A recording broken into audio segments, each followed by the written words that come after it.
आज के वीडियो में हम समझने की कोशिश करेंगे कि किस तरह से हिंदी, इंग्लिश और संस्कृत में समय को बोला जाता है। तो चलिए देखते हैं। पहला देखिए, टाइम यहाँ पर दिया हुआ है, जैसा कि आप देख रहे हैं बोर्ड पर 5 बजे। 5 बजे ये हिंदी में हम बोलते हैं इसको, तो संस्कृत में इसी को बोला जाता है पंचवादनम या फिर पंचवादने भी वर्ड यूज किया जाता है। वादनम की जगह में वादने भी आप यूज कर सकते हैं। उसी को हम लोग जब इंग्लिश में बोलते हैं तो बोलते हैं 5 o'clock। ये ओ जो है इसका अर्थ होता है ऑफ। ऑफ उसका फुल फॉर्म होता है, उसका शॉर्ट फॉर्म लिखा जाता है ओ क्लॉक। फिर आगे जब देखते हैं हम लोग 5:15, ये जैसे हिंदी में आप देख रहे हैं 5:15 बजे, 5:15 को बोलते हैं 5:15 बजे। तो इसको जब हम लोग संस्कृत में बोलते हैं तो सवा के लिए जो वर्ड यूज होता है वो है सपाद, और 5 के लिए पंच, 7 के लिए सप, 8 के लिए अष्ट। उसी प्रकार यहाँ 5 है तो 5 के लिए पंच। सपाद पंचवादनम, 5:15 बजे को संस्कृत में बोलेंगे सपाद पंचवादनम। उसी को जब हम लोग इंग्लिश में बोलते हैं तो बोलते हैं क्वार्टर पास्ट 5। हम आगे समझेंगे कि पास्ट और टू, ये जो है टाइम देखते वक्त इंग्लिश में पास्ट कब लगाया जाता है और टू कब, बहुत ही आसान शब्दों में आज समझेंगे। तो चलिए अगला देखते हैं। जैसे कि इसको बोलेंगे 5:15 को क्वार्टर पास्ट 5। उसी प्रकार अगला देखते हैं 5:30 को हिंदी में बोलेंगे 5:30 बजे, 5:30 बजे। उसी प्रकार संस्कृत में इसी को जब बोलेंगे तो साढ़े के लिए जो वर्ड यूज होगा वो होगा सात पंचवादनम, 5 बजे के लिए पंचवादनम। अगर 7 बजे रहता तो सप्तवादनम या फिर सप्तवादने, 2 बजे रहता तो द्विवादने या फिर द्विवादनम, और 3 बजे रहता तो त्रिवादनम, 6 बजे षड्वादनम, उसी प्रकार 8 बजे अष्टवादनम, 9 वादनम। आप ऐसे करके कोई भी टाइम बोल सकते हैं।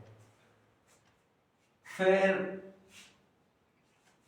इसी को इंग्लिश में बोलते हैं 5:30,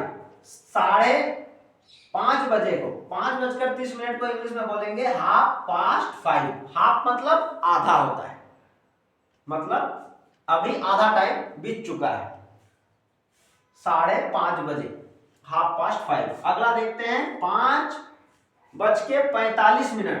तो इसको जब हम लोग देखते हैं तो इसमें देखिए इस 45 मिनट जो चीज बाकी होता है उसके लिए हम लोग यूज करते हैं पौने का। 5:45 बजे तो हम लोग इसको बोलेंगे, देखिए इसमें 15 मिनट बाकी है तो 5:45 को हिंदी में बोलते हैं 5:45 बजे। जो बाकी रहता है उसके लिए ये यूज करते हैं, एक जोड़ के यूज किया जाता है। अगर यहीं पर अगर 6 होता, अगर यहीं पर 6 होता तो यहां पर लिखते 6:45 बजे, इस प्रकार। तो आप जो भी यहां रहेगा उसमें एक जोड़ दीजिएगा तो वो पौने में आ जाएगा। तो पौने के लिए जो वर्ड यूज होता है वो होता है पादोन। तो सड, तो यहां पर जैसे पहले था यहां पर 5 था, लिख देते हैं 5, तो यहां पर हम लोग लिखे थे 6, तो 6 का होता है सड। तो पादोन सड वादनम या फिर पादोन सड वादने, इस तरह आप लिख सकते हैं। तो इसके लिए जो इंग्लिश होता है 5:45 बजे को हम लोग इंग्लिश में लिखेंगे क्वार्टर,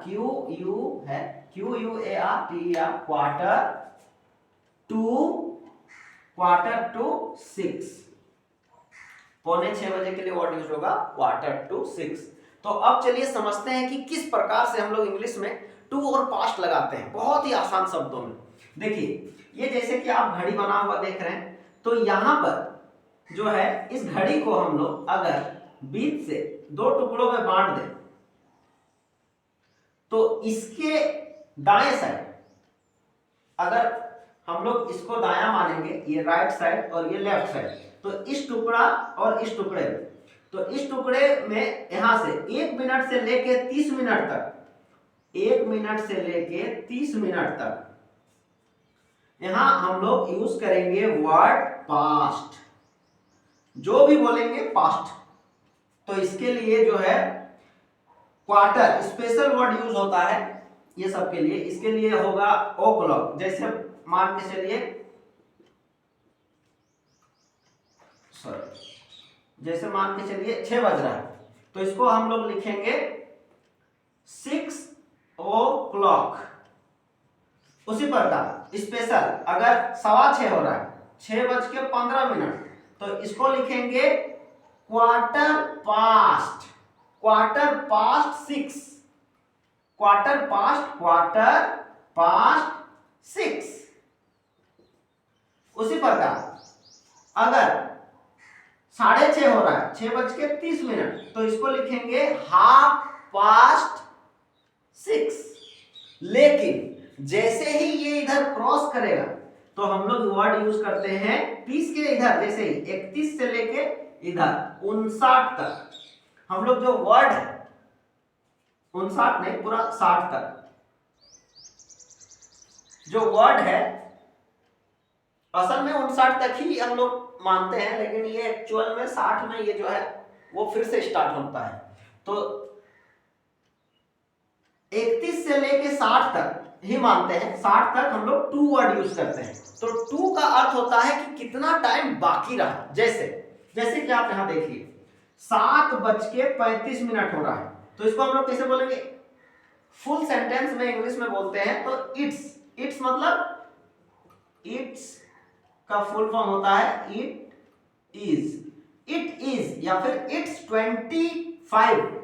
25 कहां से आ गया? है तो 35 है, तो 25। देखिए घड़ी का कांटा अगर ये 30 हुआ, ये 35 यहां पर है, तो कितना टाइम बाकी है। टू का अर्थ ये नहीं होता है कि कितना टाइम बीत गया। टू का अर्थ, टू जैसे ही आप लगाए उसका अर्थ होता है कि आप अब जो है टाइम कितना बाकी है। तो देखिए यहां से जुड़ाएगा 5, 10, 15, 20, 25, तो इसलिए यहां पर होगा 25। तो इसलिए हम लोग यूज किए हैं 7:35 के लिए, जो इंग्लिश में हम लोग बोलेंगे इट्स 25 to 8। अब देखिए यहाँ 7 है, लेकिन 8 बजने में 25 मिनट बाकी है। तो हम लोग इस तरह से इसको यूज करते हैं। अब मान के चलिए यहां पर इस तरह का टाइम है, मान के चलिए इस तरह का 8:51 है, तो इसको हम लोग कैसे लिखेंगे इंग्लिश में? तो इसको लिखेंगे, जैसे फुल सेंटेंस में अगर लिखना चाहें तो लिखेंगे इट्स। यहां पर देखिए, यहां जैसे था 25 बाकी था, तो यहां कितना बाकी है? 51, तो मतलब 9 मिनट बाकी है। 9 मिनट बाद वो टाइम पूरा हो जाएगा, उसके बाद 9 बज जाएगा, तो 9 मिनट बाकी है 9 बजने में। तो इसको हम लोग जब बोलेंगे तो बोलेंगे इट्स 9 to 9, 9 बजने में 9 मिनट बाकी है। इस प्रकार लिखते हैं हम लोग, जैसे कि यहां हम लोग समझ चुके थे। यहां 8 है लेकिन लिख रहे हैं 9, क्योंकि 9 बजने में बाकी है। यहां देखिए 7 था तो हम लोग लिख रहे थे 8, और यहाँ 35 है लेकिन हम लोग 25, कितना बाकी है उसको देखेंगे। तो यहां से यहां तक 9 मिनट बाकी है, तो उसी को हम लोग लिखेंगे। तो इधर के लिए पास्ट, इधर के लिए टू, और साथ ही स्पेशल टाइमिंग अगर 9 के सामने जो है, अगर मान के चलिए टाइम हो रहा है 6:45, तो हम लोग बोलेंगे इसको 7:15। जैसे इसको हम लोग बोल रहे थे 6:45, 6:45, उसी प्रकार इसको बोलेंगे 7:45, 7 वर्ड यूज करेंगे।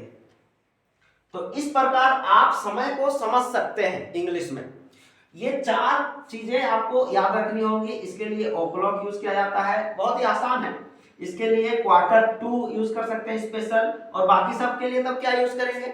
बाकी सब के लिए जैसा कि आप नीचे देख सकते हैं 7:13 हो रहा है, तो इसको किसे बोलेंगे? इसको बोलेंगे इट्स 13 पास्ट। 13 हो रहा है तो 13 पास्ट 25 हो रहा है, तो बोलेंगे 25 पास्ट। उसी प्रकार अगर 30 से कम होना चाहिए तब हम लोग पास्ट यूज करेंगे।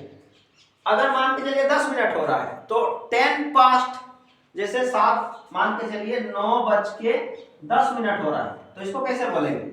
10 पास्ट 9। फुल सेंटेंस में बोलेंगे इट्स 10 पास्ट 9। तो इस प्रकार आप अंग्रेजी में आसानी से, अंग्रेजी, संस्कृत और हिंदी में समय को आसानी से बोल सकते हैं। धन्यवाद।